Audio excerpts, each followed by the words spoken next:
It's very kind of you to agree to sit down with us, Mel. Well, I hate to be photographed, so it is a bit of a trial. I'm happy to talk. I talk in front of people all the time, but being photographed makes me sort of feel like that. Oh, that's okay. That's why I wore my coat, so I can hide partially. You can see me right.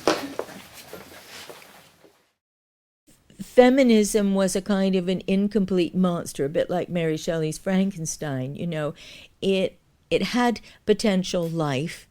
It certainly was very affecting, but it wasn't very well made.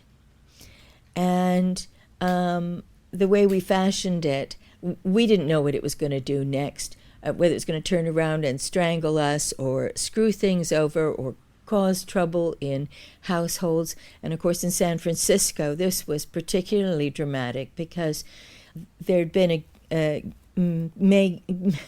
male gay movement in San Francisco for many years, an established, gay community of very vivid proportions, which very much affected San Francisco and its art scene and its sense of fun and its clubs and music and everything. And then, after feminism, the militant lesbians came up as a movement. They were anti-lipstick, they were anti-men. And so then it all became quite a separatist issue. And so when you'd go to, the parades, the male gay guys would be handing out pamphlets only to other men.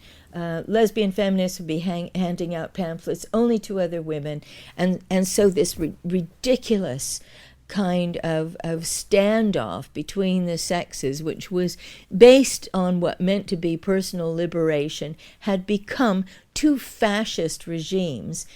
And there were a lot of fashion fascists. I mean, the punk era came up in '77 out of England, and, then people who started dressing punk like we all did started getting beat up by guys who came out of pubs who were straight, and so it all was just a crazy ass shit. I think everybody, I can pretty safely say that every single one of the cartoonists that I knew, including myself, each of us lived on our own little island. Some lived on pirate islands, some lived on angry Amazon islands, some lived on biker islands, and some just lived up big girls' bums. Island, so there was never any community between us. We were like a badly put together pirate ship of crazy people, and there'd usually be fights when we went to our publisher. Ron Turner published all of our underground stuff. There was somebody who did Ripoff Press as well. Gilbert Shelton was handled by Ripoff Press, and the Texas cartoonists like Jack Jackson. But all us San Francisco people were all with Baba Ron Turner, who, he was an interesting. He's still going. I think he's on his 5th hip transplant. He's a big man.